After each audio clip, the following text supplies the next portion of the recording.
त्यो पारी भित्त छ नि त्यहाँदेखि चाहिँ हामी हिँड्दै खोला तरेर के भन्छ पुल तरेर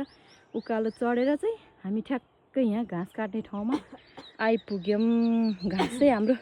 यो पाखामा हेर्नुहोस् त घाँस कति छ के काट्ने यो के अरे दिदी अमृत हो अमृत अनि कुटमेरे भन्छ हो त्योहरू ए पलाइ छ त अहिले त अलिअलि उ त्यो मासतिर पनि सबै हाम्रै हो यो सब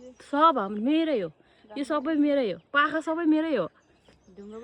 यो ढुङ्गा यत्रो ढुङ्गा छ नि ठुलो अस्ति नै हामी बुद्ध र म चढेको ढुङ्गा बुद्ध भने फेरि मैले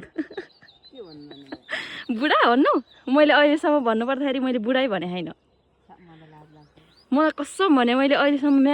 म्यासेजमा पनि होइन बुढा भनेर टाइप गरे पनि छैन सिधै बुद्ध भन्छु म मलाई नि लाज लाग्छ लु पाखा यही हो योभन्दा माथि जानुपर्छ अब अनि